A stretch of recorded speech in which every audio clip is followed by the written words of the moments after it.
Hello everyone, welcome back to our YouTube channel. तो आज की इस वीडियो में हम डिस्कस करने वाले हैं chemical kinetics in one shot. तो बहुत इंपॉर्टेंट वीडियो है। जितने भी CUET PG के एस्पिरेंट्स हैं जो केमिस्ट्री के लिए प्रिपेयर कर रहे हैं, उसके लिए ये बहुत इंपॉर्टेंट चैप्टर है। इससे बहुत ज्यादा क्वेश्चन पूछे जाते हैं। आप CUET PG एंट्रेंस एग्जामिनेशंस के पिछले ईयर से क्वेश्चन भी उठा करके देखोगे तो उसमें भी जो है इससे क्वेश्चन पूछे ही जाते हैं। तो बहुत ही ज्यादा इंपॉर्टेंट चैप्टर है।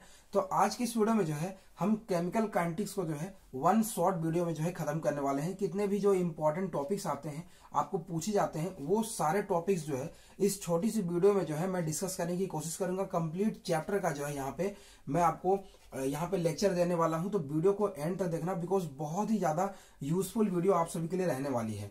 तो सबसे पहले जो है हम अपना स्टार्ट करते हैं स्टार्टिंग से। जो केमिकल काइनेटिक्स है, क्या क्या इंपॉर्टेंट चीजें जो है हम सबसे पहले इसमें पढ़ते हैं। तो सबसे पहला जो हम इसमें चीज पढ़ते हैं वो हमारा रहता है रेट। वो हमारा क्या रहता है? रेट रहता है। तो किसी भी रिएक्शन के लिए जो है आप रेट को कैसे रिप्रेजेंट करते हो? तो रेट को सिंपली आप रिप्रेजेंट करते हो, रेट इज इक्वल टू,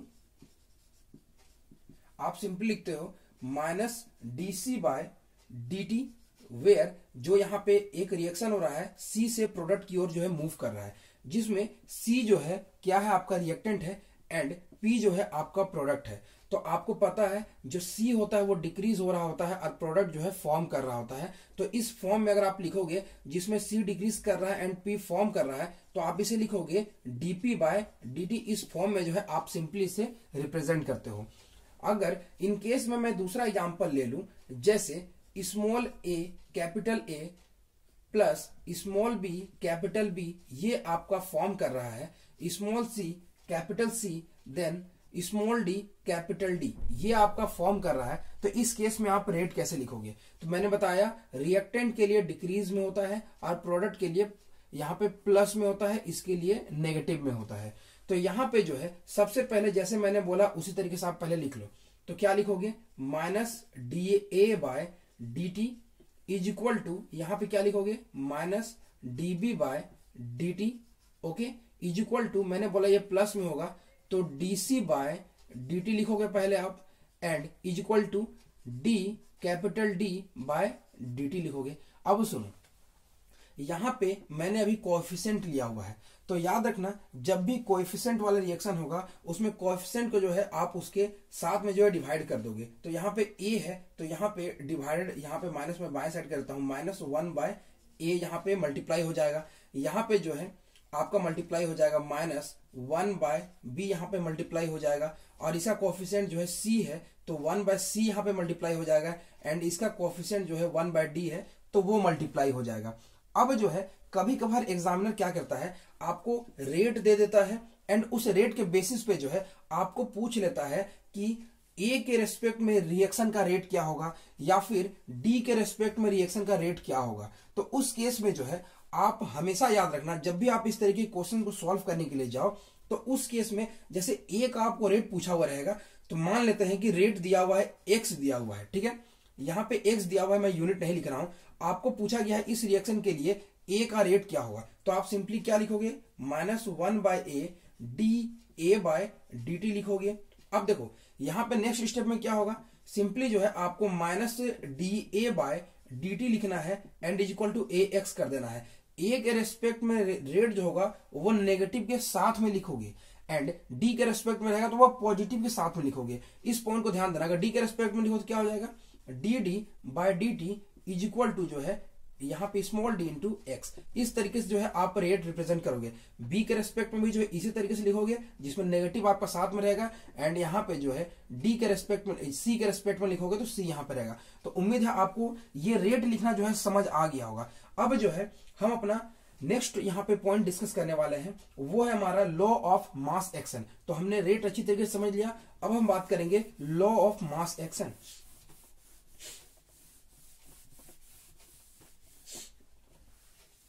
तो अब जो है हम बात करने वाले हैं लॉ ऑफ मास एक्शन।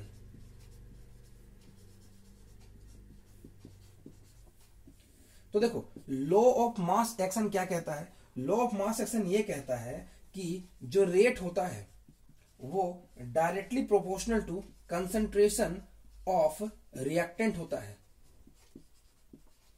ठीक है, होल टू द पावर आपका n होता है। मतलब ये n क्या होगा वो हमें रिएक्शंस में जो आपके मतलब जो भी आपका ये ऑर्डर को रिप्रेजेंट करता है, इसीलिए हम यहाँ पे अभी नहीं कह सकते इसको डायरेक्टली, कोएफिशिएंट को देख करके जो है हम n को नहीं कह सकते हैं, ठीक है, कि n का वैल्यू क्या रहने वाला है। अगर वो फर्स्ट ऑर्डर रहेगा तो n का वैल्यू 1 हो जाएगा, सेकेंड ऑर्डर रहेगा तो n का वैल्यू 2 हो जाएगा। तो वो रिएक्शंस पे डिपेंड करते हैं कि हमारा n का वैल्यू क्या रहने वाला है। जैसे आपका एक रिएक्शन A प्लस B से प्रोसीड कर रहा है और यहाँ पे जो है प्रोडक्ट का फॉर्मेशन कर रहा है, तो इस केस में जो आपका रेट रहने वाला है वो कंसंट्रेशन ऑफ ए यहाँ पे हो जाएगा to the power x and concentration of b to the power y हो जाएगा।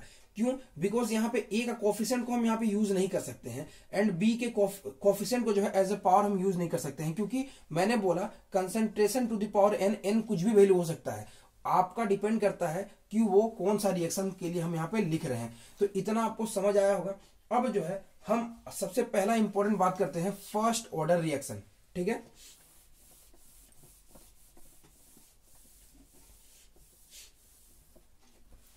तो अब जो है यहाँ पे फर्स्ट ऑर्डर से पहले यहाँ पे मैं जीरो ऑर्डर पहले स्टार्ट करूंगा, जीरो ऑर्डर रिएक्शन। तो इसमें बहुत इंपॉर्टेंट चीजें हैं। हम यहाँ पे रिएक्शन के क्या क्या इक्वेशन होते हैं, उसके हाफ लाइफ के बारे में बात करेंगे एंड इसके बाद में जो है इससे रिलेटेड बहुत सारे प्लॉट्स है उसके बारे में भी हम बात करने वाले हैं। तो जीरो ऑर्डर रिएक्शन, तो देखो जीरो ऑर्डर रिएक्शन क्या होता है, इसके लिए जो है मैं डेरिवेशन नहीं करूंगा बिकॉज वन शॉट वीडियो में हम बात कर रहे हैं। तो जीरो ऑर्डर रिएक्शन में क्या होता है, सबसे पहला इक्वेशन याद रखना, A is equal to A naught minus आपका होता है KT होता है। ये एक इंपॉर्टेंट इक्वेशन याद रखना।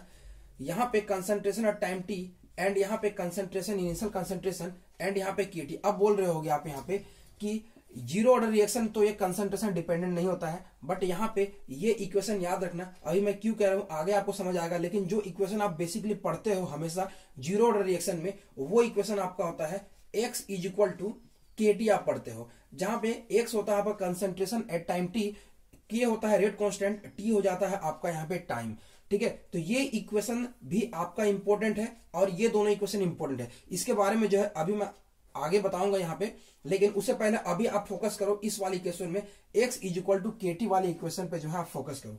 अब देखो इस इक्वेशन के थ्रू जो हम क्या सीखने वाले हैं, सबसे पहला जो है ये हमारा जीरो ऑर्डर रिएक्शन का जो है ये इक्वेशन रह गया हमारा पहले, ठीक है।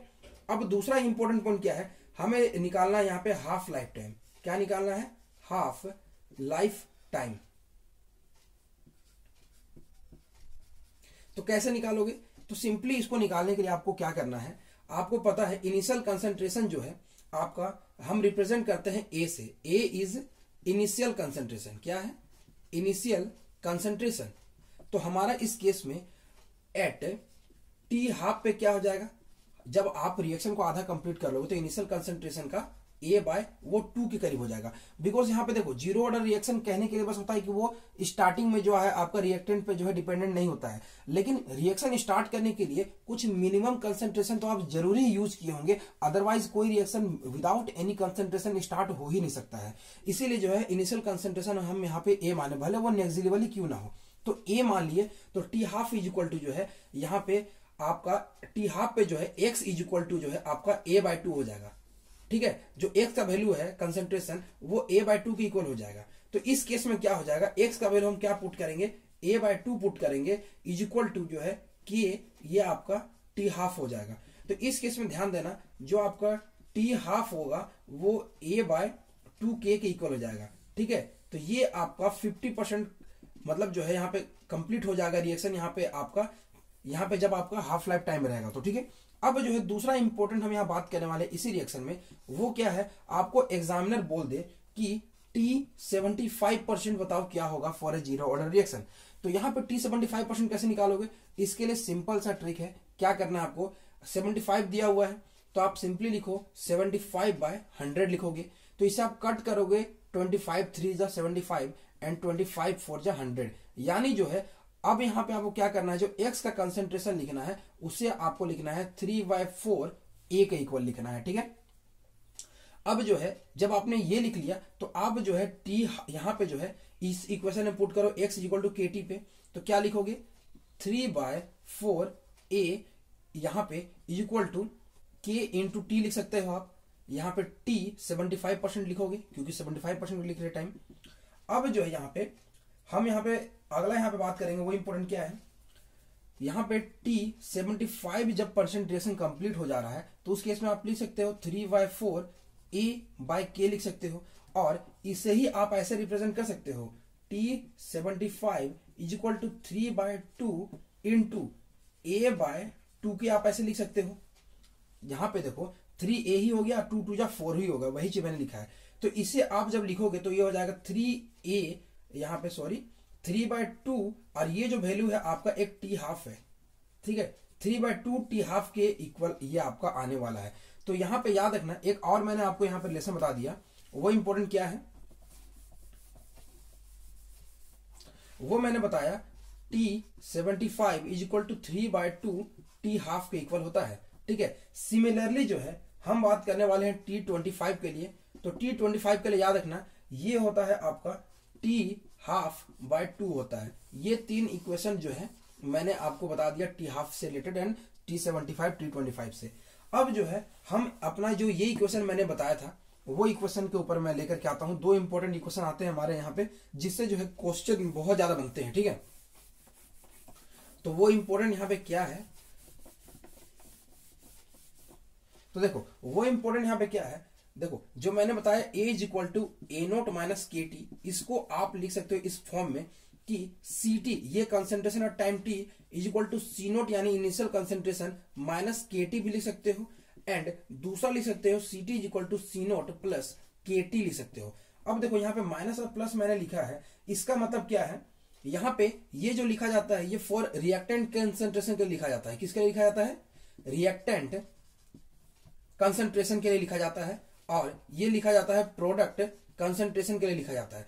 आपको एग्जामिनर मेंशन करके देगा एग्जाम में कि रिएक्टेंट कंसेंट्रेशन के रिस्पेक्ट में जो है यहाँ पे आप रेट कांस्टेंट निकाल लो या फिर सीटी ही निकाल लो, ठीक है। आपको सी नोट और टी का वैल्यू दिया हुआ रहेगा, के का वैल्यू दिया हुआ रहेगा, ठीक है। तो इसके बेसिस पे जो है आप इस इक्वेशन के थ्रू जो है सॉल्व करते हो। बहुत इंपॉर्टेंट इक्वेशन है, ये दोनों इक्वेशन नोट कर लो, रिएक्टेंट के रिस्पेक्ट में एंड प्रोडक्ट के रिस्पेक्ट में।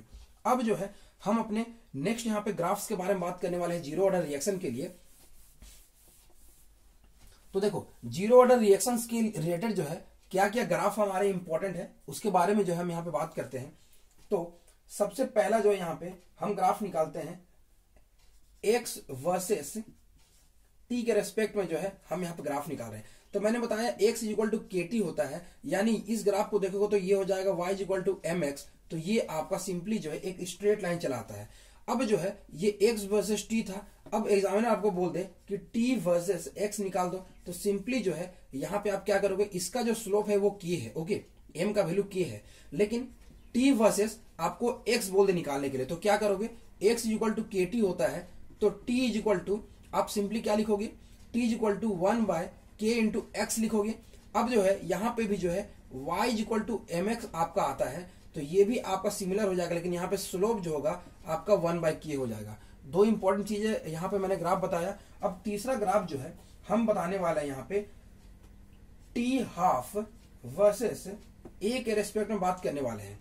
तो यहाँ पे मैंने बताया था T half is equal to A by 2k आपका होता है। तो यहाँ पे सिंपली क्या हो जाएगा, ये भी जो है y is equal to M X के इक्वल हो जाएगा।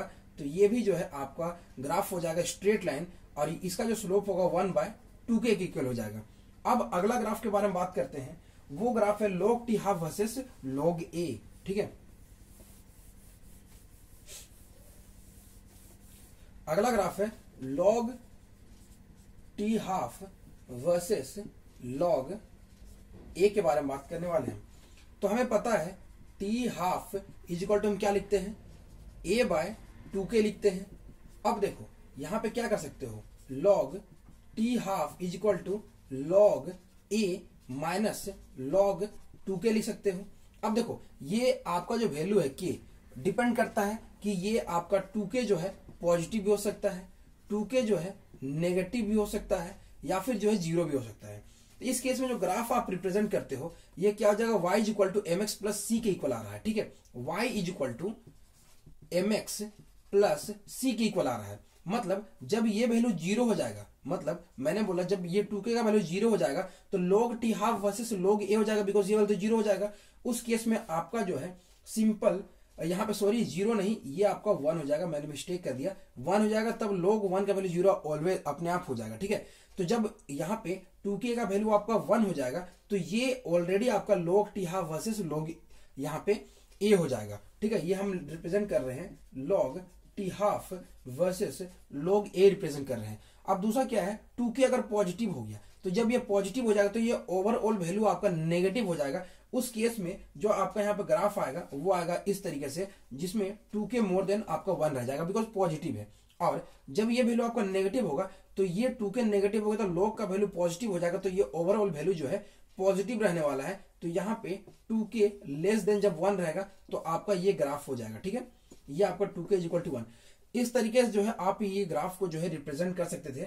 अब जो है हम अपने और दो इंपॉर्टेंट ग्राफ्स के बारे में बात करने वाले हैं, और वो इंपॉर्टेंट ग्राफ्स हमारा है यहाँ पे ct वर्सेस t के रेस्पेक्ट में। ठीक है,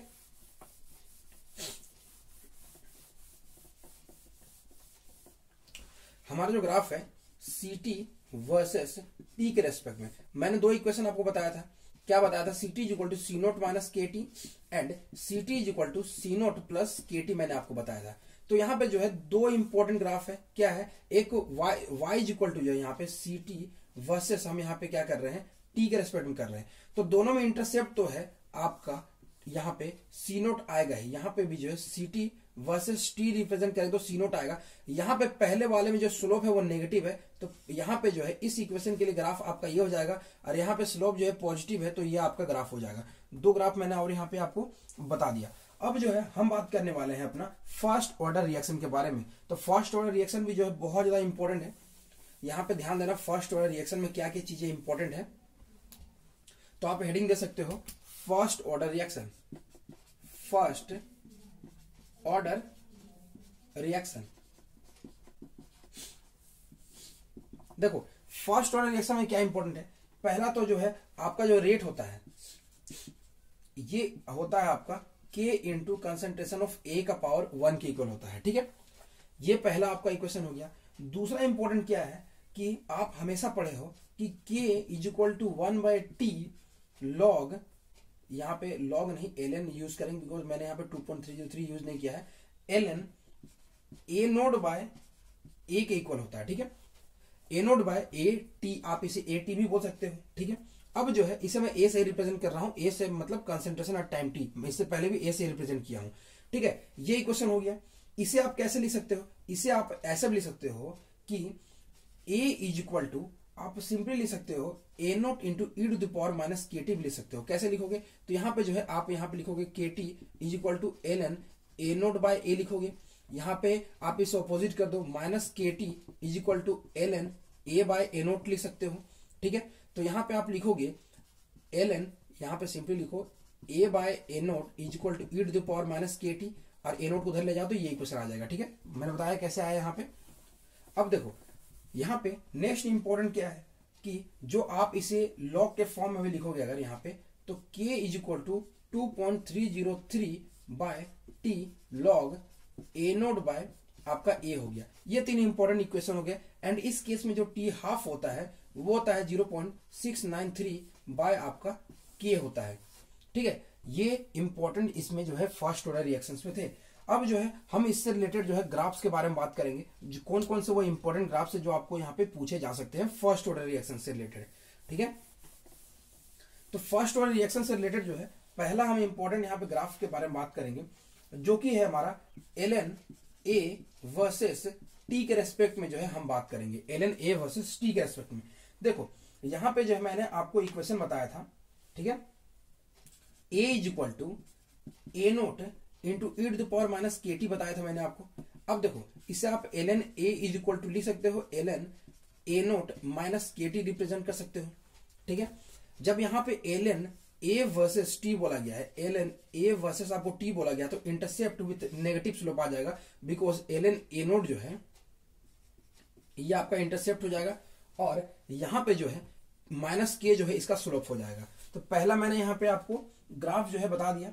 अब जो है हम बात करने वाले हैं यहाँ पे दूसरा इंपॉर्टेंट ग्राफ। ठीक है, तो दूसरा इंपॉर्टेंट ग्राफ हमारा होने वाला है यहाँ पे log a वर्सेस t।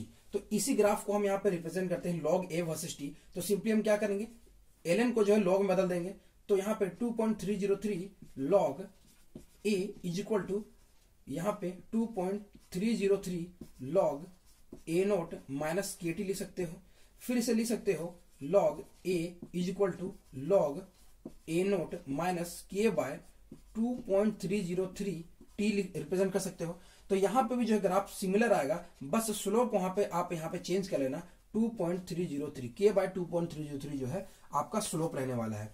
तो ये कुछ इंपॉर्टेंट ग्राफ थे। अब तीसरा इंपॉर्टेंट ग्राफ है, देखो वो क्या है, आपको बोला गया है important graph T half versus initial concentration के साथ में जो है यहाँ पे ए के साथ में जो है आपको रिप्रेजेंट करने बोला है ए नोट के साथ में।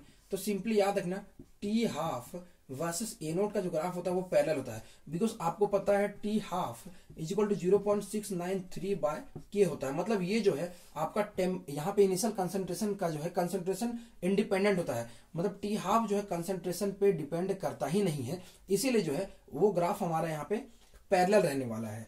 तो इतना चीजें आपको जो है समझ आ गई होगी। अब एक लास्ट ग्राफ है जो इंपॉर्टेंट है, जो कि मैंने आपको इक्वेशन यहाँ पे बताया हुआ है। देखो यहां पे बोला गया है ए वर्सेस, यहां पे बोला गया sorry rate versus time, rate versus time का ग्राफ पूछा गया है। तो याद रखना रेट वर्सेस जो टाइम का ग्राफ आपको पूछा जाए तो यहाँ पे रेट वर्सेस टाइम आपको बोला जाए तो इसका ग्राफ जो है ऐसा होता है ग्राफ। इस ग्राफ को जो है आप नोट कर लो कैसे होता है रेट के वर्सेस टाइम का ग्राफ जो है इंपॉर्टेंट ग्राफ है, एग्जामिनर जो है आपको फर्स्ट ऑर्डर रिएक्शन के लिए जो है पूछ सकता है। अब जो है हम बात करने वाले हैं अपना नेक्स्ट सेकेंड ऑर्डर रिएक्शन के बारे में। तो यहां पे हेडिंग दे दो second order reaction, second order reaction. देखो सेकेंड ऑर्डर रिएक्शन का पहले तो जो आपका इक्वेशन होता है वो क्या होता है 1/a, अभी मैं आपको जनरल इक्वेशन भी दूंगा, आपको टेंशन नहीं लेना है। 1/a is equal to 1/a naught plus आपका यहाँ पे kt होता है, ठीक है।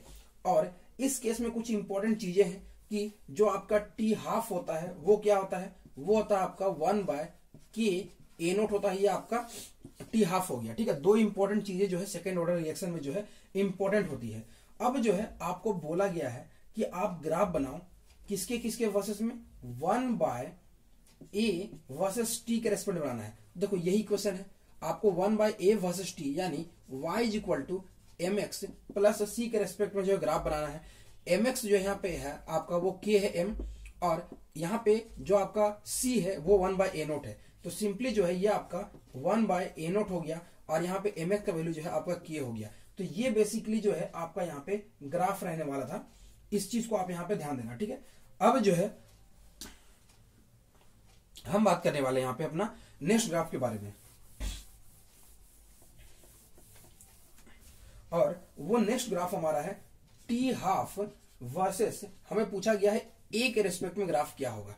तो मैंने बताया T half is equal to 1/a naught into K होता है, ठीक है। यहां पे मैं इसे ए से रिप्रेजेंट कर रहा हूं, ठीक है। तो यहां पे सिंपली जो है आप यहां पे ग्राफ देखो टी हाफ वर्सेस यहां पे ए के रेस्पेक्ट में ग्राफ, ठीक है। तो ये ग्राफ जो है आपका हाइपरबोला आने वाला है। कैसा आने वाला है, हाइपरबोला ग्राफ जो है आने वाला है, ठीक है। अब जो है एक इंपॉर्टेंट चीज आपको पूछा जाए टी हाफ वर्सेस 1/a, क्योंकि मैंने हर जगह कंसंट्रेशन को इनिशियल कंसंट्रेशन को जो है a से रिप्रेजेंट किया है, तो आप उसी जो है इनिशियल कंसंट्रेशन मानना। एग्जामिनर आपको a नोट भी दे सकता है, कुछ भी और टर्म भी दे सकता है। मैंने यहाँ पे a माना है तो आप a ही मान के चलो कि इनिशियल कंसंट्रेशन है ये, ठीक है। टी हाफ वर्सेस a बोला जाए तो ये सिंपली जो है आपका स्ट्रेट लाइन आएगा, बिकॉज मैंने बोला यहाँ पे इक्वेशन देख लो टी हाफ वर्सेस a, जिसमें जो है 1/k आपका स्लोप हो जाएगा, और ये आपका टी हाफ वर्सेस जो है 1/a का जो है आपका यहाँ पे ग्राफ रहने वाला है। तो ये कुछ इंपॉर्टेंट चीजें जो है मैंने आपको बताई। अब जो है हम nth ऑर्डर रिएक्शन के लिए जो है जनरल इक्वेशन क्या होता है वो समझने वाले हैं, ठीक है। तो यहां पे ध्यान देना nth order reaction, nth order reaction मतलब आपको एग्जामिनर जो है किसी भी ऑर्डर के लिए दे सकता है, जीरो ऑर्डर में बस वो इक्वेशन मत लगाना, बाकी सब में जो है आपका चलेगा। तो यहाँ पे क्या होगा, यहाँ पे याद रखना यहाँ पे sorry kt is equal to 1/n - 1, यहाँ पे ब्रैकेट में लिखोगे क्या लिखोगे 1/n ए, यहां पे ए लिखोगे, ठीक है, टू द पावर, यहां पे आप सिंपली क्या करोगे, A to the power N minus one by A naught to the power N minus one. यहां पे देखो मैंने पिछले वाली इक्वेशन में मिस्टेक कर दिया। मैंने आपको बताया था यहाँ पे सेकेंड ऑर्डर रिएक्शन के लिए T half is equal to, वहां पे इनिशियल कंसंट्रेशन ए नोट है, ठीक है, तो मैंने ए बोल दिया गलती से, उसे सुधार लेना। मैंने बोला वहां पे सिंपली 1 बाय के ए नोट बोला, ठीक है, ये इक्वेशन मैंने बोला था। और उसके रेस्पेक्ट में जितने भी मैंने ग्राफ बनाया है ना, वहां पे टी हाफ दो मैंने ग्राफ बनाए थे, टी हाफ वर्सेस जो है A naught and T half versus 1 by A naught, ठीक है, मिस्टेक हो जाती है, इसे आप सुधार लेना। इसका इक्वेशन ये था, ग्राफ था, और इसका मैंने हाइपरबोला बोला था, ठीक है, बना लेना। तो देखो ये इंपॉर्टेंट था, यहाँ पे ए नोट रिप्रेजेंट करना, मैंने वहां पे मिस्टेक कर दिया, मिस्टेक हो जाती है बोलते बोलते यहाँ पे, ठीक है, तो यहाँ पे ध्यान देना, ए नोट आप वहां पे सुधार लेना। तो यहाँ पे ध्यान दो, ये आपका nth ऑर्डर रिएक्शन रहने वाला है। यहाँ पे जो आपका nth ऑर्डर रिएक्शन है वो आपका ये रहने वाला है, ठीक है। अब आपको एक इंपॉर्टेंट चीज बता दूं, जो टी हाफ होता है वो आपका होता है इनवर्सली प्रोपोर्शनल टू 1 बाय, यहाँ पे simply A naught to the power N minus one होता है। ये इक्वेशन को भी याद रखना, ठीक है। अब आपको एग्जामिनर बोल दे कि 2 टी हाफ दिए हुए हैं एंड 2 कंसंट्रेशन दिए हुए हैं ए नोट के, तो उसमें पूछा गया है ऑर्डर, उस रिएक्शन का ऑर्डर क्या होगा। तो सिंपली इसके लिए याद रखना, n इज इक्वल टू होता है 1 plus log T half 1 minus log T half 2 by यहाँ पे log A naught 2 minus log A naught 1, ठीक है। ये आपका बेसिकली यहाँ पे ये इक्वेशन रहने वाला है जो मैंने बताया यहाँ पे कि n is equal to 1 plus log T half 1 minus log T half 2 by log A naught 2 minus A naught 1। ये इंपॉर्टेंट है, आपको अगर ऑर्डर निकालने के लिए एग्जामिनर कह दे तो आप इस इक्वेशन से जो है ऑर्डर बहुत इजीली निकाल सकते हो, ठीक है। अब जो है हम अपना नेक्स्ट यहाँ पे पीवी रिलेशन के टर्म में जो है ऑर्डर क्या होगा उसके बारे में बात करने वाले हैं, यानी प्रेशर के टर्म में जो है एंड वॉल्यूम के टर्म में जो है ऑर्डर क्या रहने वाला है। तो ध्यान देना इसके लिए, सबसे पहला जो हमारा यहाँ इन टर्म्स ऑफ प्रेशर के बारे में बात करोगे, प्रेशर के टर्म में, तो ये आपका K इज इक्वल टू रहने वाला है 2.303 by T log delta NG P naught by P naught into 1 plus delta N G minus P T. ये आपका यहाँ पे रहना pressure at time T, initial pressure यहाँ पे चेंज इन गैसेस मॉलिक्यूल्स। इन यहाँ पे जो है इन टर्म्स ऑफ वॉल्यूम की अगर बारे में बात करोगे तो वॉल्यूम का टर्म में सिंपली क्या होगा, यहाँ पे देखो इसका और एक टर्म होता है K इज इक्वल टू 2.303, ये प्रेशर के टर्म में लिख रहा हूं, ठीक है, by T log P infinity minus P naught by P infinity minus PT आपका यहाँ पे रहने वाला है। वॉल्यूम के टर्म में बात करूं तो यहाँ पे K is equal to 1 by T ln V infinity minus V naught by V infinity minus VT, ठीक है। ये दो इंपॉर्टेंट इक्वेशंस आपको मैं बताना चाहता था। अब जो है कुछ इंपॉर्टेंट टर्म्स जो हम सीखने वाले हैं, जो हमें तीनों जो हमने ऑर्डर रिएक्शन पढ़ा यहाँ पे 0, फर्स्ट एंड सेकेंड, उसमें इंपॉर्टेंट है क्या है, अगर आपको एग्जामिनर बोल दे कि रेट कांस्टेंट आपको दिया हुआ है का यूनिट आपको दिया हुआ है, सबसे पहले रेट कांस्टेंट का यूनिट क्या होता है, रेट कांस्टेंट का जो यूनिट होता है वो सिंपली आप याद रखना concentration to the power 1 minus, आप सिंपली क्या लिखोगे, concentration to the power 1 minus N, यहाँ पे time to the power minus 1, time second में हो सकता है, मिनट भी हो सकता है, किसी भी टर्म में हो सकता है। अगर आपको जीरो ऑर्डर के लिए बोला जाए तो एन इज इक्वल टू आपका 0 हो जाएगा, तो यहाँ पे आप लिखोगे कंसंट्रेशन एंड टाइम। कंसंट्रेशन आपका हो गया मोल पर लीटर हो गया, और टाइम जो है हमने पर सेकंड में लिख लिया, ये हमारा जीरो ऑर्डर के लिए हो गया। सिमिलरली फर्स्ट ऑर्डर के लिए लिखोगे तो ये आपका सेकंड यहाँ पे आता है, यहाँ पे सेकंड ऑर्डर के लिए लिखोगे तो यहाँ पे आ जाएगा पर मोल लीटर पर सेकंड आ जाएगा। अब इन तीनों ही केसेस में जो है आपको पूछा जाए ऑर्डर निकालने के लिए तो सिंपली क्या करना, लीटर का पावर में जो है आप +1 ऐड कर देना, यहाँ पे जो है -1 है, उसमें +1 ऐड कर दिया, 0 आ गया, मतलब ये जीरो ऑर्डर रिएक्शन हो गया। यहाँ पे लीटर टू द पावर जो है 0 है, बिकॉज सेकंड यहाँ पे -1 है, लीटर यहाँ पे टर्म है ही नहीं, तो 0 + 1 = 1, मतलब फर्स्ट ऑर्डर रिएक्शन हो गया। यहाँ पे लीटर का पावर 1 है, तो 1 + 1 = 2, ये आपका सेकंड ऑर्डर रिएक्शन हो गया। ठीक है, तो ये इंपॉर्टेंट टर्म्स थी जो मैं आपको यहाँ पे बताना चाहता था। अब जो है नेक्स्ट इंपॉर्टेंट स्टार्ट करने से पहले एक हमारा है सूडो फर्स्ट ऑर्डर रिएक्शन। क्या है हमारा? Pseudo first order reaction. Pseudo first order reaction. तो देखो ये क्या होता है, जब आप हाइड्रोलिसिस ऑफ एस्टर करो, क्या करो? हाइड्रोलिसिस ऑफ एस्टर करो, तो जैसे आप हाइड्रोलिसिस ऑफ एस्टर करोगे उसमें वाटर का जो कंसंट्रेशन है उसको एक्सेस ले लेते हो। क्या लेते हो? एक्सेस, मतलब CH3COOET, उसको जो है आप हाइड्रोलिसिस कर रहे हो in the presence of H+। ठीक है, तो ये आपका CH3COOH प्लस जो है ETOH का जो है फॉर्मेशन करेगा। इसमें इसके कंसंट्रेशन को अगर आप एक्सेस में ले लेते हो तो इस केस में जो ये आपका ऑर्डर आता है, बिकॉज यहाँ पे दो यहाँ पे स्टार्टिंग कंसंट्रेशन है, लेकिन एक को हमने एक्सेस में ले लिया, तो इसे हम कहेंगे pseudo first order reaction.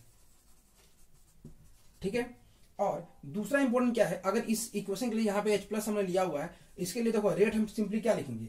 Rate = K into यहाँ पे लिखेंगे एस्टर इंटू वाटर इंटू जो है H+ लिखेंगे। अब देखो अगर हम H+ को जो है कांस्टेंट ले लिए तो ये आपका हो जाएगा सूडो यहां पे आप लिखोगे सेकेंड ऑर्डर रिएक्शन, एंड दूसरा केस जो था मैंने बताया वाटर को अगर इसी में एक्सेस में ले लोगे तो ये आपका सूडो फर्स्ट ऑर्डर रिएक्शन हो जाएगा। इस केस में जो इक्वेशन लिखोगे वो क्या हो जाएगा? रेट = K इंटू आप लिखोगे एस्टर, ये आपका हो जाएगा सूडो फर्स्ट ऑर्डर रिएक्शन। ठीक है, ये चीज ध्यान देना, जब वाटर एक्सेस में था सूडो फर्स्ट ऑर्डर, जब H+ कांस्टेंट हो गया तो आप यहाँ पे सूडो सेकंड ऑर्डर रिएक्शन आप इसे कहोगे। अब जो है हम अपना नेक्स्ट टॉपिक बात करने वाले हैं वो इंपॉर्टेंट है आरएनएस इक्वेशन।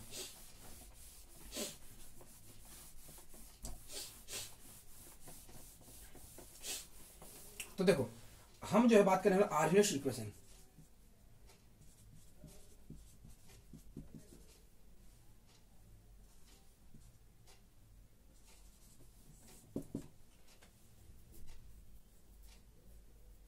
देखो इसमें क्या होता है, याद रखना K = A e⁻⁻ होता है। कुछ इंपॉर्टेंट इक्वेशन है, याद रखना। दूसरा इसमें क्या होता है, आप इसे दोनों side ln K = ln A-EA/RT equation से जो है रिप्रेजेंट करते हो। तीसरा इंपॉर्टेंट इक्वेशन होता है इस केस में, वो क्या होता है, दोनों साइड जो है 2.303 से मल्टीप्लाई कर दो, तो इसे आप लिख सकते हो log K = log A-EA/2.303 RT represent कर सकते हो। एग्जामिनर आपको कह दे कि आप ग्राफ बना दो log K वर्सेस जो है 1/T के रेस्पेक्ट में, log K वर्सेस 1/T के रेस्पेक्ट में ग्राफ बनाओगे तो ये आपका इंटरसेप्ट आएगा log A, और इसका ग्राफ का जो स्लोप होगा वो आपका सिंपली हो जाएगा -EA/2.303 R। तो एग्जामिनर कभी कभार जो है आपको log K वर्सेस 1/T का आपको ग्राफ दे देगा, उसमें बोलेगा उसका स्लोप का जो वैल्यू है आपका x वैल्यू है, तो आपको बताना है कि उसमें एक्टिवेशन एनर्जी क्या होगा। तो सिंपली क्या करोगे, -EA/2.303 R = x। यहाँ पे R का वैल्यू आपको बोला रहेगा कि आप जूल में पुट करो, मतलब यहाँ पे 2 पुट कैलोरी में पुट करो तो 2 पुट करना होगा, या फिर जो है आपको किस यूनिट में पुट करना होगा वो आपको दिया हुआ रहेगा, वो पुट करोगे आप। सिंपली एक्टिवेशन एनर्जी का जो है यहाँ पे वैल्यू आप कैलकुलेट कर लेना। तो ये इंपॉर्टेंट था जो आरएनएस इक्वेशन था। अब जो है हम बात करने वाले हैं टेम्परेचर कोएफिशिएंट के बारे में। तो अगला जो है नेक्स्ट इंपॉर्टेंट है वो हमारा है टेम्परेचर कोएफिशिएंट। देखो टेम्परेचर कोएफिशिएंट क्या होता है मैं बता दूं, एवरी यहां पे 10 डिग्री सेल्सियस जैसे आप राइज करो या फिर 10 केल्विन राइज करो, ठीक है, तो रिएक्शन का जो रेट होता है वो 2 टाइम्स इंक्रीज हो जाता है। जैसे 2 टू द पावर n आप कह दो, एक मैं इसे ये आपको ट्रिक जैसे बता रहा हूं। जैसे मान लो आप 10 से 20 गए तो आप यहाँ पे कितना डिग्री इंक्रीज किए हो, 10 डिग्री इंक्रीज किए हो, तो 2 टू द पावर 1 = यहाँ पर रेट 2 टाइम इंक्रीज हो जाएगा। 10 से लेकर के आप 30 चले गए तो यहाँ पे कितने गए, 10 से 20 गए, देन 20 से 30 गए, तो 2 टाइम्स यानी 2 टू द पावर n का वैल्यू हो जाएगा 2, यानी रेट जो है आपका 4 टाइम इंक्रीज हो जाएगा। तो ये एक इंपॉर्टेंट चीज है जो शॉर्टली मैंने आपको बताया।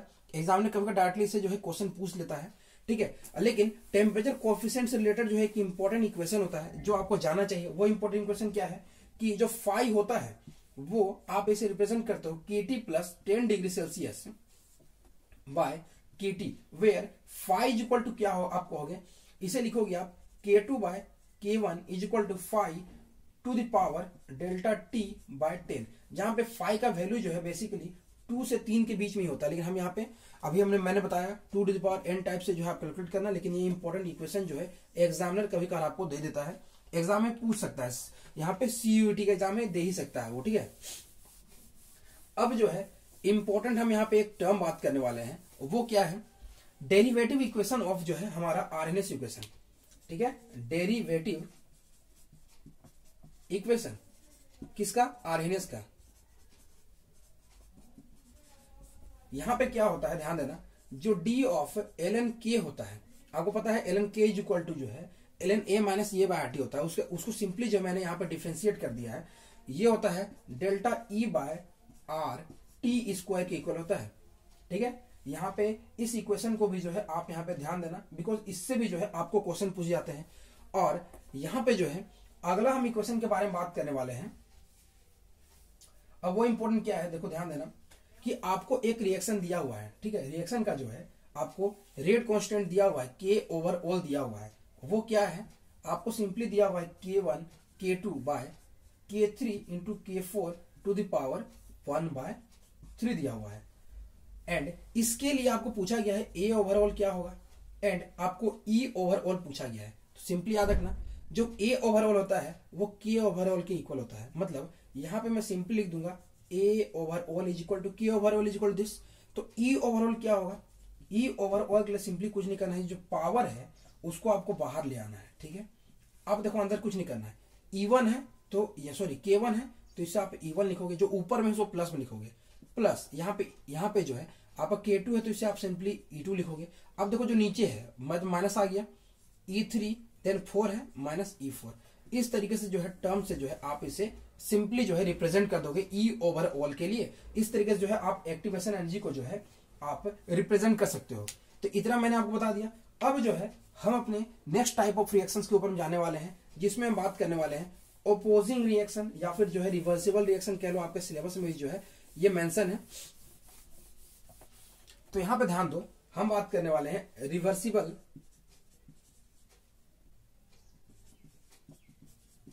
और इसे आप कहते हो ओपोजिंग रिएक्शन।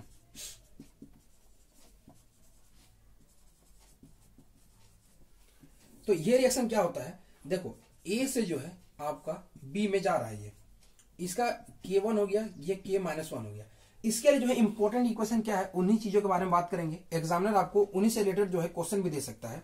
तो यहां पे ध्यान देना कि जैसे आप फर्स्ट ऑर्डर में याद रखे थे, तो यहां पे फर्स्ट ऑर्डर के जैसे ही होता है। सिंपली जो यहाँ पे चूंकि ये इक्विलिब्रियम टाइप ऑफ रिएक्शन है, तो ln xe मतलब concentration at equilibrium by xe minus x is equal to जो है आपका होता है K1 प्लस K-1 इंटू जो है T। ये आपका इसमें इक्वेशन होता है, ठीक है। अब यहाँ पे देखो जो ग्राफ बनाते हो रिएक्टेंट के रेस्पेक्ट में, वो आपका ऐसे होता है, ये रिएक्टेंट के रेस्पेक्ट में हो गया।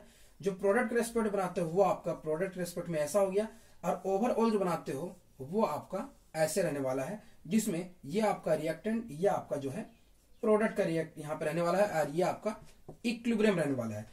इस केस में जो है जो आप रेट लिखते हो, रेट आप क्या लिखोगे, minus DA by DT is equal to reactant के रेस्पेक्ट में लिख रहे हैं तो हम क्या लिखेंगे, K1 इंटू A का कंसंट्रेशन, बिकॉज ये यहाँ पे माइनस आप लिखोगे K-1B, ठीक है। ये आप रिएक्टेंट के रेस्पेक्ट में जो है इक्वेशन लिखोगे। तो इतना इंपॉर्टेंट चीज जो है आपको जानना होगा रिवर्सिबल रिएक्शन में।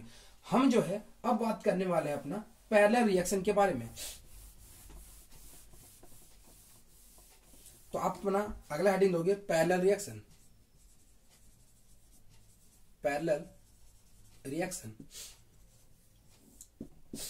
देखो पैरेलल रिएक्शन में क्या है, आपका A से जो है B की ओर बन रहा है, एंड ए से जो है सी भी बन रहा है, और ये इसका रेट कांस्टेंट K1 है, इसका रेट कांस्टेंट K2 है। इस केस में जो इंपॉर्टेंट इक्वेशन है वो क्या है, सिंपली याद रखना ln a by a minus X is equal to, ये फर्स्ट ऑर्डर रिएक्शन जो दिख रहा है, जैसे मैंने वहां लिखा था कैपिटल से रिप्रेजेंट किया था, यहाँ सिंपली मैंने स्मॉल से रिप्रेजेंट कर रहा हूं, ठीक है। यहाँ पे इनिशियल कंसंट्रेशन स्मॉल ए हो गया, और कंसंट्रेशन एट टाइम जो है यहाँ पे टी हो गया, ठीक है। यहाँ पे ध्यान देना, ये इनिशियल कंसंट्रेशन, ये कंसंट्रेशन एट टाइम टी से मैं रिप्रेजेंट कर रहा हूँ। A is equal to initial concentration, मतलब एक कंसंट्रेशन एट, यहाँ पे जो है एक्स जो है कंसंट्रेशन एट टाइम टी है, मैं यहाँ पे बता दे रहा हूँ, ठीक है, यहाँ पे नोट कर लेना। तो A by A minus X is equal to, आप सिंपली क्या रिप्रेजेंट करोगे, इसे रिप्रेजेंट किया जाता है K1 plus K2 into T से इसे जो है रिप्रेजेंट किया जाता है, ठीक है। एंड यहाँ पे एग्जामिनर पूछ सकता है कि बी का concentration at time T and C का कंसंट्रेशन एट टाइम टी वो क्या होगा, तो सिंपली दोनों का रेट कांस्टेंट के यहाँ पे डिविजिबल के जो है इक्वल हो जाएगा, ठीक है। तीसरा इंपॉर्टेंट क्या पूछ सकता है कि बी का जो कंसंट्रेशन होता है वो क्या होगा, ठीक है। बी का कंसंट्रेशन अलग से निकालोगे तो ये होता है सिंपली K1, बी के लिए रेट कांस्टेंट K1 है, तो आप ऐसे लिखोगे K1 bye K1 plus K2 into ए का जो है इनिशियल कंसंट्रेशन ए नोट से हम इसे रिप्रेजेंट कर दिए, into 1 minus E to the power minus K1 plus K2 into जो है टी हो गया, ठीक है। ये आपका बी का जो है कंसंट्रेशन हो गया। अब जो है बी आपको निकल जाएगा तो उसे सी आप यहाँ पे निकाल सकते हो, रेट कांस्टेंट दोनों का आपको पता रहेगा, तो ठीक है। अब जो है अगला यहाँ पे रिएक्शन के बारे में बात करने वाले हैं, वो इंपॉर्टेंट है कॉन्जिक्यूटिव रिएक्शन। तो हेडिंग देना कॉन्जिक्यूटिव रिएक्शन, कॉन्जिक्यूटिव रिएक्शन। यहां पे देखो कॉन्जिक्यूटिव रिएक्शन भी जो है बहुत ज्यादा इंपॉर्टेंट है। यहाँ पे कैसे, ए से जो है सिंपली आपका बी बन रहा है एंड बी से जो है सी बन रहा है। एक्स के लिए रेट कांस्टेंट K1, इसके लिए जो है हमने K2 से रिप्रेजेंट कर दिया। टी इज इक्वल टू 0 पे जो है ये आपका ए था, दोनों यहाँ पे सॉरी यहाँ पे दोनों 0 था। At T is equal to जो है एक्स पे क्या हो जाएगा, sorry T is equal to T पे ये आपका एक्स हो जाएगा, ये वाई हो जाएगा, ये जेड हो जाएगा। तो एक्स का कंसंट्रेशन दो चीजों में डिवाइड हो गया, तो आप लिख सकते हो एक्स इज इक्वल टू, यहाँ पे A is equal to sorry जो ओवरऑल ए होगा, ए तीनों में डिवाइड हो गया है, तो A is equal to X plus Y plus Z होगा। तो ए का जो कंसंट्रेशन है वो तीनों में यहाँ पे डिवाइड हो गया है, ठीक है। अब जो है यहाँ पे नेक्स्ट इंपॉर्टेंट क्या है कि जो बी जो है ये आपका इंटरमीडिएट है, इंटरमीडिएट है। इस केस में जो है आप रेट लिखोगे, रेट सिंपली क्या लिखोगे, रेट लिखोगे बी के रेस्पेक्ट में यहाँ पे B T by D T is equal to simply लिखोगे K1 इंटू आप सिंपली लिखोगे AT माइनस K2 इंटू जो है यहाँ पे लिखोगे BT, बिकॉज यहां से आपका बी फॉर्म कर रहा है, यहां से बी डिफॉर्म कर रहा है।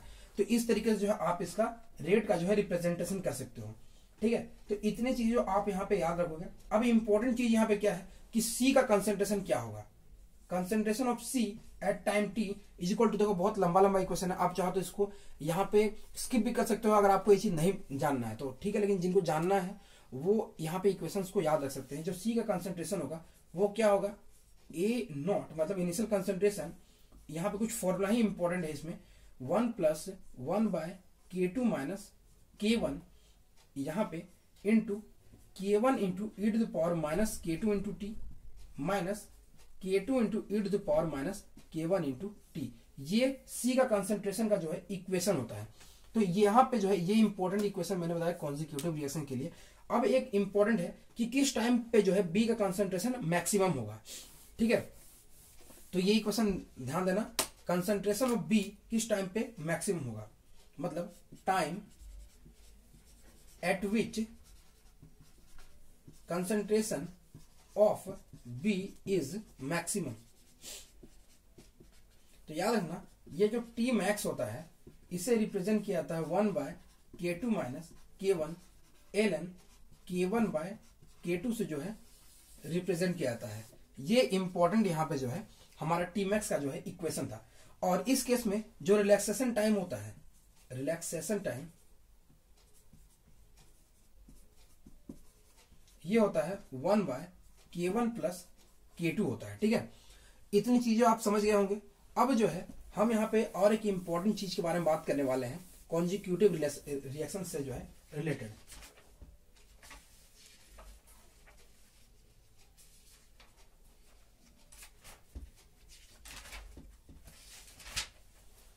और वो इंपॉर्टेंट है इसके ग्राफ, बिकॉज इसके ग्राफ से जो है क्वेश्चन पूछे जाते हैं, कॉन्जिक्यूटिव रिएक्शन के जो है ग्राफ से जो है क्वेश्चन पूछे जाते हैं।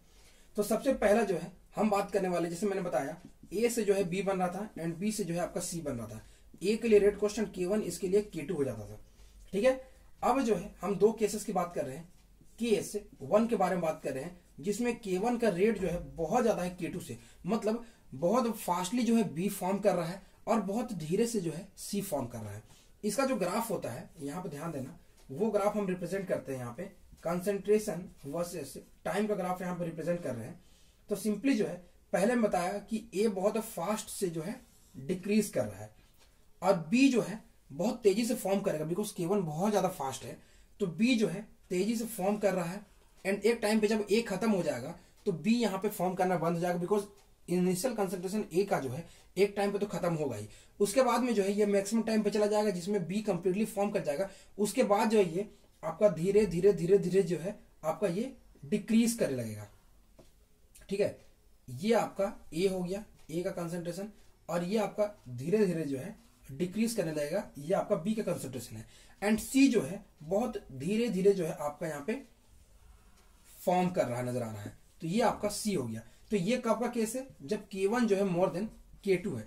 सिमिलरली अब दूसरा केस मानेंगे जिसमें K2 जो है बहुत ज्यादा K1, मतलब बहुत स्लोली जो है बी फॉर्म कर रहा है, लेकिन जब जैसे बी फॉर्म कर रहा है वो आपका सी में कन्वर्ट हो जा रहा है। तो यहाँ पे जो आप कंसंट्रेशन वर्सेस टाइम ग्राफ बनाओगे, सिंपली क्या होगा, ए तो है बहुत स्लोली यहाँ पे डिक्रीज हो रहा है, ठीक है, लेकिन यहाँ पे सी बहुत फास्ट यहाँ पे जो है आपका फॉर्म कर जा रहा है। ठीक है, लेकिन यहाँ पे क्या है, सी बहुत फास्ट फॉर्म कर गया और बी जो है यहाँ पे फॉर्म करते साथ ही जो है कंप्लीटली जो है यहाँ पे खत्म हो जा रहा है। तो ये आपका ग्राफ हो गया जब K2 मोर देन K1 हो गया, उसका ग्राफ ये हो गया, K1 more than K2 graph आपका ये हो गया। ये दो इंपॉर्टेंट ग्राफ जो है एग्जामिनर आपको पूछ सकता है यहाँ पे कॉन्जिक्यूटिव रिएक्शन से रिलेटेड में। तो ये मैं आपको बताना चाहता था। अब जो है कुछ इंपॉर्टेंट टर्म के बारे में हम यहाँ बात करेंगे और वो हमारा है लिंडरमैन यहाँ पे जो है थ्योरी। तो हम बात करने वाले हैं लिंडरमैन थ्योरी के बारे में, जो कि आपका सिलेबस में मेंशन है। तो अब हम बात करने वाले हैं अपना नेक्स्ट इंपॉर्टेंट यहाँ पे थ्योरी, वो है हमारा लिंडरमैन थ्योरी। लिंडरमैन थ्योरी ऑफ, ये होता है यूनी मॉलिक्यूलर के लिए। तो देखो इस थ्योरी में होता क्या है, रिएक्शन पहले ध्यान से समझना, यहाँ पे शॉर्टली में बता दूं, ए जब आपस में रिएक्शन करते हैं जिसका रेट कांस्टेंट ये K1 होता है, ये K-1 होता है, जो फॉर्म करता है A star plus A। Next step में जो ये A स्टार होता है ये हमारा प्रोडक्ट का फॉर्मेशन करता है K2 रेट से। इस केस में जो आपका रेट होता है वो क्या होता है, रेट इज इक्वल टू, यहां पे होता है dP by dt is equal to, हम इसे लिखते हैं K2 into K1 A square by K-1 A plus K2 से रिप्रेजेंट करते हैं। ठीक है, अब जो है यहाँ पे इंपॉर्टेंट क्या है कि जब प्रेशर लो होता है तो उस केस में क्या होगा, जो आपका K2 का जो कंसेंट यहाँ पे होता है, K2 का वैल्यू वो आपका बहुत ज्यादा होता है K-1 A से, मतलब लो कंसेंट्रेशन में K2 ज्यादा हो रहा है, मतलब यहाँ पे जो है आपका K2 ज्यादा हो गया K1 A से। ठीक है, अब यहाँ पे क्या हुआ, जब ये बहुत ज्यादा होता है तो इस वैल्यू को जो है हम नेग्लेक्ट कर लेते हैं। तो जैसे ही नेग्लेक्ट करेंगे तो हमारा होगा यहाँ पे क्या, हम लिखेंगे dP by dt is equal to K2 K1 into A square by K2। यहाँ पे आप देख सकते हो रेट जो है ये सारे तो कांस्टेंट हो गए, A का स्क्वायर यानी जो है ये आपका हो गया सेकेंड ऑर्डर रिएक्शन। ठीक है, तो याद रखना लो कंसंट्रेशन पे लिंडरमैन थ्योरी के अकॉर्डिंग जो है यहाँ पे लो प्रेशर पे जो है रिएक्शन सेकेंड ऑर्डर का होता है। जब प्रेशर आपका हाई हो जाए उस केस में K-1 A बहुत ज्यादा होता है आपका K2 से, उस केस में ये वैल्यू पुट करना, A कैंसिल हो जाएगा, K2 आप यहाँ पे हटा दोगे तो रेट हो जाएगा dP by dt is equal to, मैं यहाँ पे डायरेक्ट मेंशन कर दूं K2 K1 into A square by K minus 1 A आप ऐसे रिप्रेजेंट करोगे तो यहाँ पे ए कैंसिल हो जाएगा, आपका बचा क्या K2 K1 bye K minus 1 into जो है आपका ए बचा, यानी जो है ये आपका हो गया फर्स्ट ऑर्डर। क्या हो गया फर्स्ट ऑर्डर। तो दो इंपॉर्टेंट पॉइंट हमारा यहाँ पे निकल के सामने आता है लिंडमैन थ्योरी के अकॉर्डिंग। ठीक है, यहाँ पे मैं मिटा दे रहा हूँ, आप पॉज करके इसे नोट कर सकते हो। क्या है दो इंपॉर्टेंट पॉइंट हमारा सामने आता है। हाई प्रेशर पे जो है, हाई प्रेशर पे रिएक्शन आपका फर्स्ट ऑर्डर का होता है, ठीक है, एंड लो प्रेशर पे जो है आपका रिएक्शन सेकेंड ऑर्डर का होता है। ये दो इंपॉर्टेंट पॉइंट जो है आपको लिंडमैन थ्योरी में जो है समझना था। अब दो इंपॉर्टेंट चीजों का जो है मैं यहाँ पे मेंशन करूंगा, वो क्या है, जो कि एक्टिवेशन यहाँ पे हमारा कॉम्प्लेक्स थ्योरी होता है, वो आपका सिलेबस में मेंशन नहीं है, बट उससे जो है आपको क्वेश्चन पूछ सकता है। वो क्या है, एक्टिवेटेड कॉम्प्लेक्स थ्योरी। इसमें क्या होता है याद रखना, जो आपका यहाँ पे सबसे इंपॉर्टेंट जो है डिग्री ऑफ जो फ्रीडम होता है, ठीक है, वो आपका आप नॉर्मल केसेस में क्या निकालते थे 3n-5 3n-6 निकालते थे। ये आप लीनियर के लिए निकालते थे, ये आप नॉन लीनियर के लिए निकालते थे। लेकिन एक्टिवेटेड कॉम्प्लेक्स थ्योरी में जो है डिग्री ऑफ फ्रीडम जो होता है लीनियर के लिए आपका हो जाता है 3n-6 एंड नॉन लीनियर के लिए हो जाता है 3n-7। ये बहुत इंपॉर्टेंट है, एग्जामिनेशंस में जो है आपको डायरेक्टली यहाँ पे एक्टिवेटेड कॉम्प्लेक्स थ्योरी के ऊपर में जो है इस फॉर्मूला के बेसिस पे जो है क्वेश्चन पूछ देता है। ये याद रखना, ये नॉर्मल कंडीशन का बात कर रहा हूं मैं, और ये आपका एक्टिवेटेड कॉम्प्लेक्स थ्योरी में जो है ये वाला फॉर्मूला जो है मेंशन किया हुआ रहता है। अब जो है हमारा सिलेबस के अकॉर्डिंग लास्ट का टॉपिक हम डिस्कस करेंगे, जो कि हमारा है कोलिजन थ्योरी। कोलिजन थ्योरी देखो बहुत इंपॉर्टेंट थ्योरी है कोलिजन थ्योरी। यहां पे जो है पहले इसमें कुछ इंपॉर्टेंट पॉइंट है। पहला इसमें इंपॉर्टेंट पॉइंट क्या होता है, रिएक्टेंट जो मॉलिक्यूल होता है, reactant molecule are considered to be hard spheres. ये क्वेश्चन पूछा जाता है, ठीक है, ऑप्शन आपको डाल देगा कैसा होता है क्या होता है, ठीक है। रिएक्टेंट मॉलिक्यूल को जो है हार्ड स्पेयर जैसा कंसीडर किया जाता है। दूसरा, there is no force of attraction और force of repulsion between molecules. ठीक है, मॉलिक्यूल्स के बीच में कोई फोर्स ऑफ अट्रैक्शन नहीं, कोई फोर्स ऑफ रिपल्सन नहीं। ये दो इंपॉर्टेंट पॉइंट जो है आपको याद रखना है, ठीक है, आपको एग्जामिनेशन में कभी भी पूछ सकता है। अब तीसरा क्या है, दो तरह का कोलिजन होता है, एक होता है हेड टू हेड, ठीक है, यहां पे जो है आपका हेड टू हेड हो गया, और एक होता है साइड वाइज, जो कि है मैं ऐसे साइड वाइज से रिप्रेजेंट कर रहा हूं। एग्जामिनर आपको पूछ सकता है कि इन दोनों में कौन ज्यादा अच्छे तरीके से जो है हमारा रिएक्शन में ज्यादा एफिशिएंसी देगा या ज्यादा अच्छा होगा। तो याद रखना, head to head collision always better होता है। ये भी क्वेश्चन आपको पूछा जाता है इससे। अब जो है हम इसमें रिलेटेड कुछ इंपॉर्टेंट यहाँ पे जो है फॉर्मूला डिस्कस करेंगे, जो कि कोलिजन थ्योरी से इंपॉर्टेंट है। यहाँ पे जो है मैं अभी मेंशन करूंगा, ठीक है, घबराने वाली कोई बात नहीं है। आप जैसे मैंने आपको बताया था कि आर्हेनियस इक्वेशन क्या कहता था, आर्हेनियस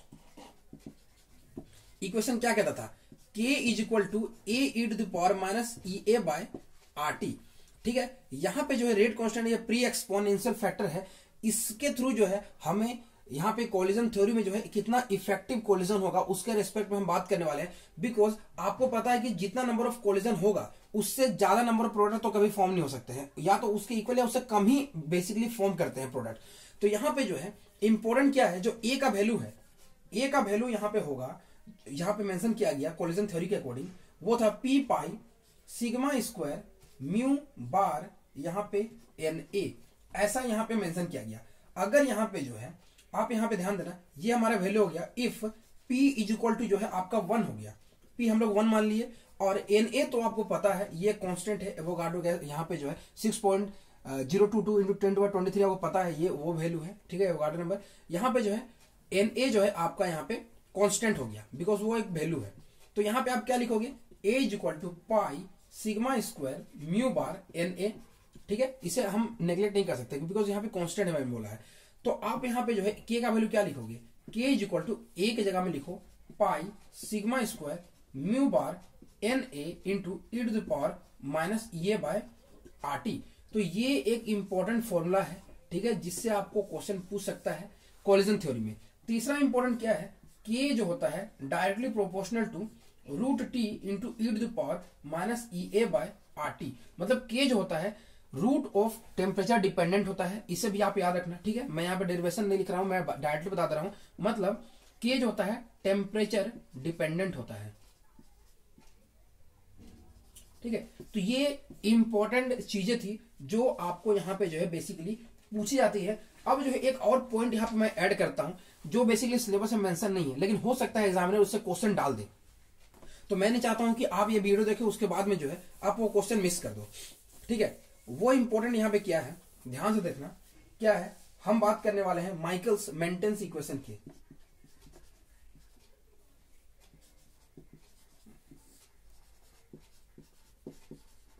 देखो इसमें दो इंपॉर्टेंट चीज याद रखना। जो रेट होता है वो होता है, ये एंजाइम के लिए होता है, ठीक है। रेट इज इक्वल टू होता है K2 into E into S by S plus जो है Km होता है, ठीक है। यहां पे इतना इक्वेशन याद रखना। और जो R होता है, R मैक्स के टर्म में लिखोगे तो R max into S by यहां पे जो है Km प्लस एस। तो ये जो इक्वेशन है इसको आप याद रखोगे। अब देखो यहाँ पे क्या है, दो इंपॉर्टेंट चीज है। क्या है, पहला केस हम 1 मान रहे हैं, केस वन। उससे पहले जो है यहाँ पे एक चीज मेंशन कर दूं, यहाँ पे के जो है Km जो है माइकल्स कांस्टेंट है, और उसका जो वैल्यू होता है वो क्या होता है, जो आप रिएक्शन देखो इस तरीके से प्रोसीड करता है। E प्लस एस जो है आपका K1 और यहाँ पे K-1 एंड यहाँ पे ES का फॉर्मेशन करता है। देन यहाँ पे जो है K2 रेट से जो है प्रोडक्ट का फॉर्मेशन करता है। तो Km का जो वैल्यू होता है वो होता है ES किसमें डिफॉर्म कर रहा है, K2 रेट पे डिफॉर्म कर रहा है एंड K-1 पे डिफॉर्म कर रहा है। बाय किसमें फॉर्म कर रहा है ES, तो K1 पे कर रहा है। तो ये आपका यहाँ पे Km का फॉर्मूला हो गया। अब देखो केस 1 मान रहा हूं जब Km का वैल्यू जो है मोर देन S से ज्यादा है। तो यहां पे जो है हम सिंपली क्या करेंगे, S को नेग्लेक्ट कर देंगे। तो R इक्वल टू क्या लिखोगे, R max into S by Km लिखोगे। तो इस केस में जो है आपका ये फर्स्ट ऑर्डर हो गया। दूसरा हम मान रहे हैं एस का कंसेंट्रेशन बहुत ज्यादा है Km से, इस केस में क्या हो जाएगा, R equal to R max into S by Km neglect कर देंगे तो ये S हो जाएगा, तो ये कैंसिल, यानी जो है R मैक्स बचेगा। तो ये आपका 0 ऑर्डर रहने वाला है। तो दो इंपॉर्टेंट चीज बता दिया। तो इससे रिलेटेड जो है एक ग्राफ पूछा जाता है एंड यहां पे जो है मैंने बताया कि जब Km ज्यादा होगा तो क्या होगा एंड यहां पे S ज्यादा होगा तो क्या होगा, ठीक है। अब जो है एक और यहाँ पे केस पॉसिबल हो सकता है कि Km is equal to S भी हम यहाँ पे रिप्रेजेंट कर सकते हैं। उस केस में सिंपली क्या होगा, R इज इक्वल टू जो है R मैक्स बाय यहाँ पे हम क्या कर सकते हैं, अगर यहाँ पे Km को जो है S के टर्म में लिखेंगे तो यहाँ पे ये S हो जाएगा डिवाइड बाय 2S के टर्म में लिख सकते हो। मतलब R मैक्स बाय 2 के इक्वल हो जाएगा। आप Km के टर्म में भी लिख सकते हो, ठीक है। ये तीन इंपॉर्टेंट चीज जो है मैंने यहाँ पे बताया। अब जो है इससे रिलेटेड एक ग्राफ बता रहा हूं। क्या बता रहा हूं कि जब Km ज्यादा है तो फर्स्ट ऑर्डर, यहाँ पे S ज्यादा है तो 0 ऑर्डर। तो ग्राफ क्या रहने वाला है, ध्यान दो।